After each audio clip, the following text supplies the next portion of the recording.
Hello, good evening. Welcome to Chess Comedy Books 27, which is today being sponsored by Colgate toothpaste. It's the greatest toothpaste that there is, and it's used by all the top grandmasters to clean their teeth with. They normally put it on a toothbrush and then go like this, and it's wonderful, and you never get tooth decay, and it's brilliant. It's just so wonderful that, well, it's triple action. There you are. Today I want to talk about toothpaste. Today I want to talk about inside of you, outside of you. When we look, how is our perception cockled? How is our perception modified? What is it that we perceive? The first book I want to look at is in this regard. I've shown before, but I make no apology for showing it again. This is by the New York music critic Harold Schonberg. Now, yes, Schonberg. Now, this was a book which received very heavy criticism. When it came out subsequently in paperback, it was somewhat saved from that, I think. But the reason I'm showing it again is because he made a number of mistakes because, quite frankly, he didn't know that much about chess. But what he did know about was how to write it all down and produce an interesting history. So this is what I'm talking about. Now, here's an even more extreme example.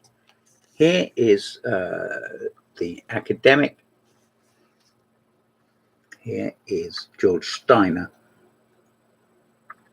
Now, Steiner is famous in many spheres, and he took himself off to Reykjavik to see Fischer Spassky, and he wrote about this, I think, in The Listener at the time. I possibly got the references somewhere. It was Steiner who said that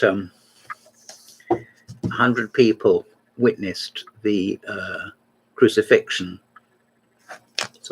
The first production of Macbeth, and less than 20 witnessed the crucifixion, if contemporary reports are to be believed. But at the end of the world, we'll all know it. When Kasparov lifts a knight from G1 to F3, computers across the world are calculating what would be the outcome, or maybe as when it leaves G1, where's it going anyway? This is an outsider's view, and this is very, for a small book, if you look at that, it's fairly dense in content. I remember as a child seeing this book in London and thinking, well, surely I should be buying that. But when I started looking through it, or maybe I bought it and didn't like it, but I've re-bought it, and I'm now the equal of the book. I can't say I can agree with every word, but I think I can understand much of what he's saying. And this is very definitely an outsider's view looking in.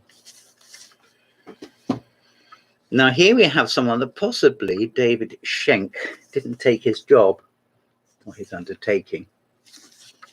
I'll do that. Whichever way I do it, it's the wrong way around, isn't it? Too seriously. I mentioned this book to Bernard Cafferty, who said, I understand it contains a number of mistakes. Well, of course it does. Of course it contains mistakes. But nevertheless, or how 32 carved pieces on the board illuminated our understanding of war, art, science, and the human brain. Well, as a subtitle, that almost condemns it, I would have thought, to the third division. But nevertheless, a little bit of a woodcut here, illustration. I've seen that before in CHOD, Alexander's book, A Book of Chess, and here it is again. It's by John Tenniel, and it comes from Alice Through the Looking Glass, and what Alice found there. Well, what she did find there concerns chess in the minor count, doesn't it? I'll leave you to sort that out.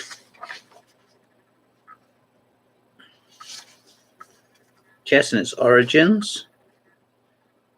And it shows the chessboard, rather as if you'd never seen one before. There it is. I think they could have done a bigger board than that, don't you? showing a bit more commitment. I suppose I've read this book. I can't remember very much about it. Beautiful Problems. And here's The Immortal Game, which, come to think of it, is the name of the book. Here we are again, if you want to see The Immortal Game, which was only a friendly, wasn't it? I think so.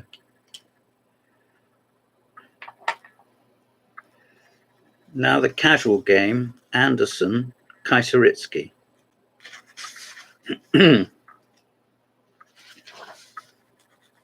He gives it in algebraic notation.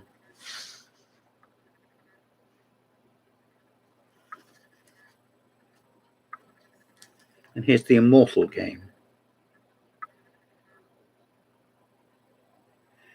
There's a famous saying in chess, you had a won game, but I won the game.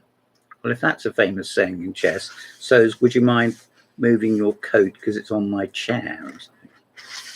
I can't really see that.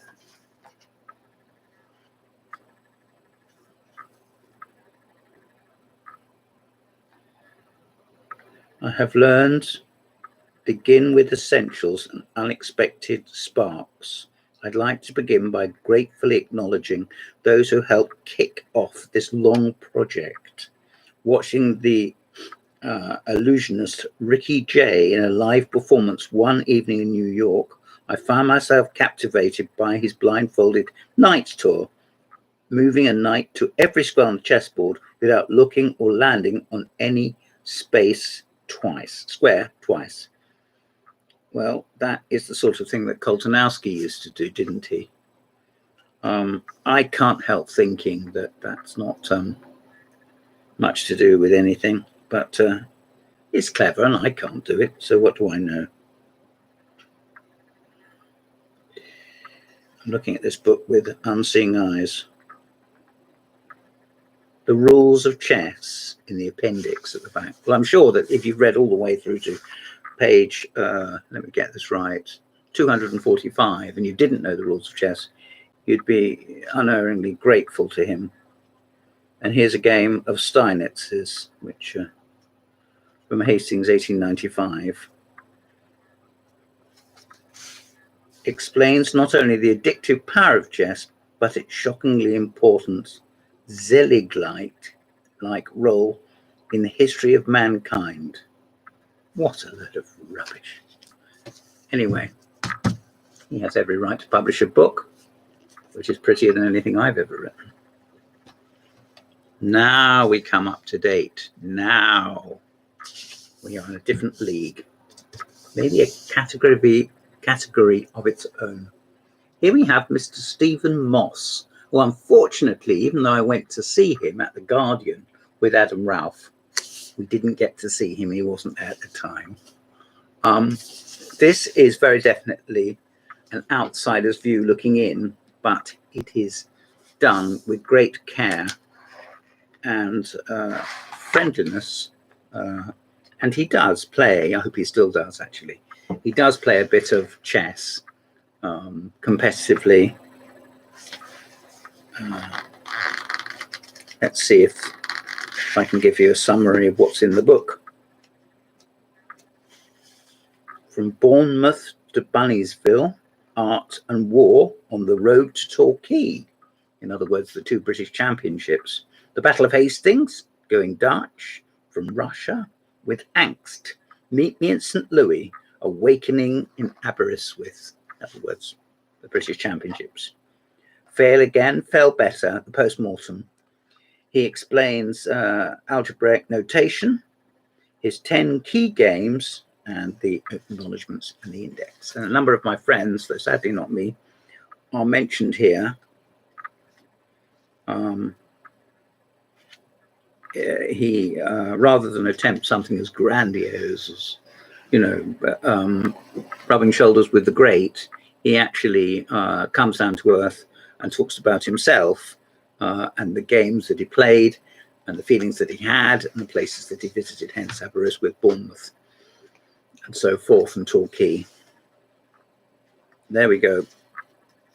It's a big book. It's published by Bloomsbury, who also published Jonathan Rowson's book. Remember, I mentioned Jonathan's book before, but in case you can't remember it, there it is. Jonathan, a Scottish Grandmaster, 3 times British champion, and inside his view, looking out. And I have a feeling that in looking out, he was almost possibly crying out, but I don't want to be too melodramatic about it. I still recommend it. Get it out the library, but for £20, I didn't get £20 worth of enjoyment out of it. I wish that I had. That's just my shortfall. Here we are. This is a much older effort, written about 35 years ago, something like that. Total Chess. David Spanier is dead now, and he was a pupil of A.L. Rouse.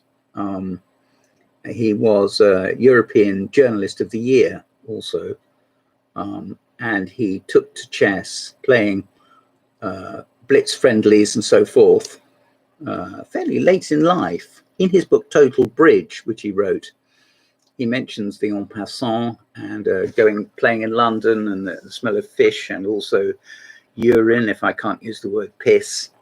And he also scripted and put together a very, very amusing documentary about bridge, which in truth was about himself. So I've just realized this book has been dedicated by a very dear friend of mine, Mike Bolan. If you know Mike, not to me, but I bought this book. Why I'm showing it to you is here is Spanier, has boundless enthusiasm for chess and chess law, which is the reason for writing this book. He caught chess fever in the early school days, since when his condition, resistant to all known cures, has proven chronic. His brief intervals away from the board, he covers foreign affairs as diplomatic correspondent to independent radio news in London. For 20 years, a staff member of the Times, can't argue with that, can you? He served as a foreign correspondent in Brussels and Washington before returning to London as the paper's diplomatic correspondent. As he shows in Total Chess, diplomacy, if slightly less complicated, bears an interesting resemblance to chess. This is why I'm showing it to you, because David played chess as, albeit addictive thing, a hobby, and when, of course, on the back foot, would compare it to poker, which he knew a great deal better. He is married to a fashion writer with 3 sons who played chess in the same spirit of shoot first and analyze later. In other words, they enjoyed their games. He gives any amount of positions. He talks about mistakes, vision, i.e. what can you see? Madness. No doubt he was pleased to mention about Morphy and Steinitz. Chapter, I don't want to worry, but the chapter on madness is quite long. Computers. Well, more's happened in the world of chess computers in the last year than has probably happened in the preceding 150, but that's just me. And just for once, I've kept up with it. Another benefit of the lockdown. Women playing chess.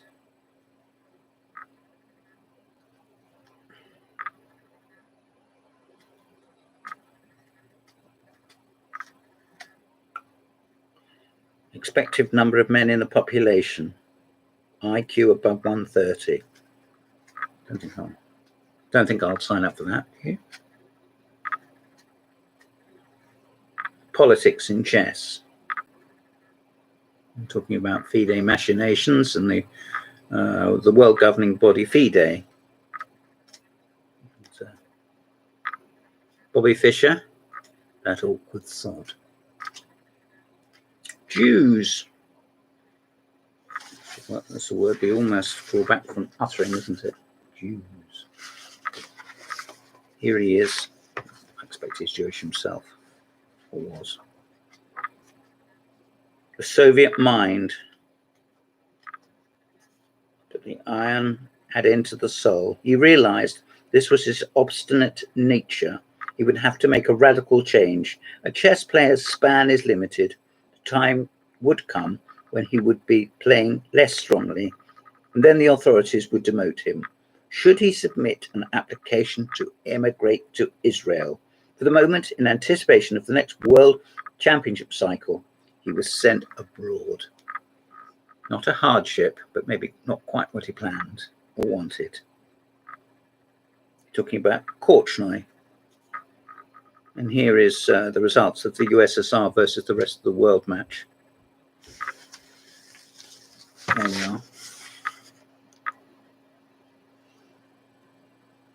I have read, I think I've read it more than once, that the Soviet players, the Russian team, rather enjoyed the fact that